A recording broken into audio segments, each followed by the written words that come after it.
O patrón maior de Noia denuncia a gran baixada de produción marisqueira que hai na ría. Afirma que o sector síntese abandonado pola falta de apoios e de solucións aos problemas. Os mariscadores e mariscadoras da Noia están a vivir un ano duro. O peche da campaña pola mortaldade do recurso abriu unha venta ao pasado, xa que os profesionais encadean exercicios difíciles pola falta de recurso e as consecuencias dos temporais. A comezos de mes, algúns mariscadores regresaron ao mar coa campaña de muros. Da flote, hai pouca cantidad, non sei os precios, estes días hubo tosino ao principio, foron onte e hoxe, penso que os precios han de ser bons, pero hai moi pouco marisco. Despois en julio, agosto e setembro abrimos as zonas libres, que son das catro cofradías, pero a ver hai pouco. O caso que no verán vale ben, porque agora non hai marisco, casi ningún en Galicia, por así dicilo, e ven de fora, en Portugal, en todos os sitios, e que hai pouco marisco.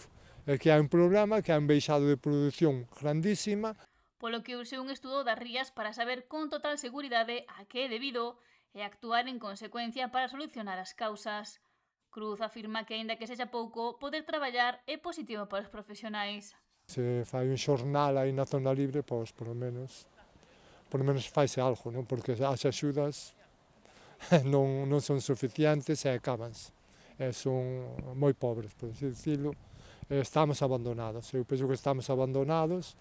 Isto non pode ser, porque temos as rías máis mellores do mundo en marisqueo, en pesca, e nós sentímonos abandonados. Eu digo así de claro.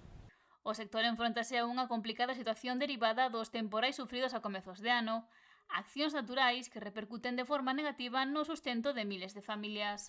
O cambio climático non hai que o controle, pero o protocolo dos embalses sí, para que haxa menor mortandad, e máis un plan de eliminación de vertidos da contaminación, que hai moita contaminación e hai que eliminar vertidos.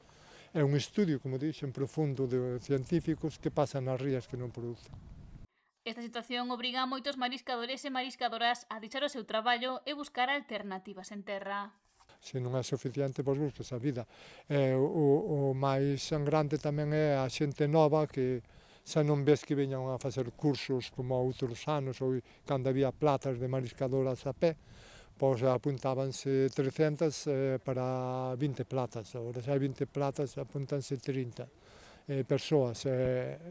Cada vez hai menos xente nova para o sector, e os que están moitos tamén se buscan a vida, porque todos temos familias e fillos e facturas que pagar, e se non ingresas na casa, pois non subsistes, non? E os políticos tiñan que un pouco mentalizarse e poñerse eles na nosa situación, porque é sangrante que as rías estén como están. Lamenta que o marisqueo non sexa atractivo para as novas xeracións, xa que a produción reduciuse drásticamente nos últimos anos. Cruz reitera a súa petición para que a Xunta promova estudios para coñecer as causas da caída da produción e se poña remedio para que as rías galegas volvan a ser fonte de riqueza e de vida.